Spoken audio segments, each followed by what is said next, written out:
নানা অনিয়ম, অসঙ্গতি আর দুর্নীতি নিয়ে ফেসবুক লাইভ করে আলোচিত ব্যারিস্টার সুমনকে হত্যায় মাঠে নেমেছে কিলার গ্রুপ। শনিবার সাইদুল হক সুমন এ ব্যাপারে রাজধানীর শেরেবাংলা নগর থানায় জিডি করেছেন। ভাড়া করা কিলার গ্রুপের একজন সদস্য এই মিশনের কথা ফাঁস করেন তাকে। নিজের পরিচয় গোপন রেখে ওই পেশাদার কিলার সুমনকে জানান তাকে হত্যার জন্য মাঠে নেমেছে 4-5 জন ভাড়াটে কিলার। তারও এই দলের থাকার কথা ছিল, কিন্তু তিনি ব্যারিস্টার সুমনের নাম শুনে আর তার কাজকর্ম সম্পর্কে জানেন বলে মিশনে থাকতে রাজি হননি। ওই কিলারের সঙ্গে ব্যারিস্টার সুমনের কথা হয় তার এলাকার থানার ওসির ফোনে। একাধিকবার যোগাযোগ করে ওসির সাড়া না পেয়ে তাকে মেসেজ পাঠান কিলার। ওসিকে তিনি ব্যারিস্টার সুমনের জীবনের নিরাপত্তার হুমকির কথা জানিয়ে তার সঙ্গে কথা বলতে আগ্রহ প্রকাশ করেন। ওই সময় সংসদে থাকা ব্যারিস্টার সুমনকে একথা জানিয়ে এলাকায় যেতে অনুরোধ করেন ওসি। বৃহস্পতিবার ওসির ফোনের মাধ্যমে ওই কিলারের সঙ্গে যোগাযোগ হয় ব্যারিস্টার সুমনের। তাকে হত্যা মিশনের কথা জানিয়ে কিলারের পরামর্শ আপাতত 2-3 দিন যেন ঘরের বাইরে না যান ব্যারিস্টার সুমন।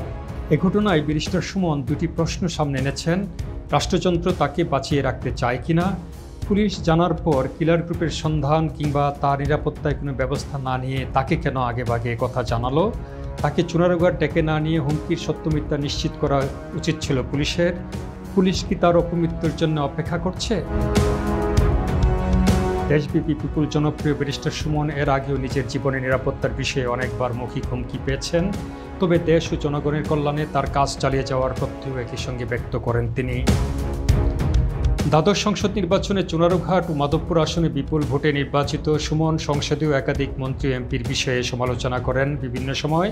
একজন এমপির নামে সরকারের বরাদ্দ অর্থের পরিমাণ এবং বেতন ভাতা বরাদ্দের হিসাব বিবরণী প্রথমবারের মতো জনসমক্ষে আনেন ব্যারিস্টার সুমন।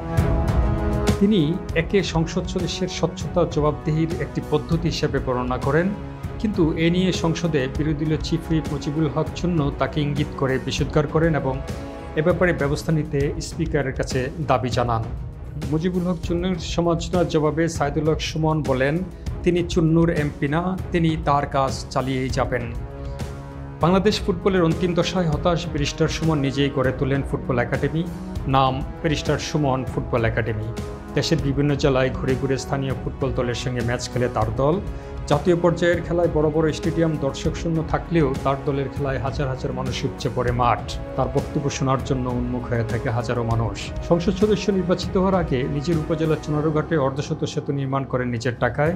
ব্যারিস্টারি পেশা ও ফেসবুক থেকে যে টাকা উপার্জন করেন তার সবই জনকল্যাণে ব্যয় করার কথা বলেন তিনি। বন্যা দুর্যোগে তিনি এলাকার মানুষের ঘরে ঘরে পৌঁছে দিয়েছেন ত্রাণ এবং অর্থ সাহায্য। ব্যারিস্টার সুমন দেশে বিদেশে থাকা অনেক ব্যক্তি ও প্রতিষ্ঠানের অনিয়ম দুর্নীতির কথা, সমাজের নানা অসঙ্গতির চিত্র তার ফেসবুকে তুলে ধরেন। বিভিন্ন বিষয়ে সচেতনতামূলক পোস্টও করেন তিনি। এর মধ্য দিয়ে বিপুল পরিচিতি পান এবং বিপুল জনপ্রিয় হয়ে ওঠেন সুমন। সংসদ সদস্য নির্বাচিত হওয়ার পর ব্যারিস্টার সুমন প্রধানমন্ত্রীর সঙ্গে দেখা করতে গেলে তাকে ফেসবুক এমপি বলেও সম্বোধন করেন প্রধানমন্ত্রী শেখ হাসিনা। সমাজ, দেশ, মানুষের কল্যাণে সুমনের নিবেদিত সাহসী ভূমিকার প্রশংসা আছে সমাজের সর্বস্তরে। একই সঙ্গে মানুষের মধ্যে উদ্বেগ আছে তার জীবনের নিরাপত্তা নিয়েও।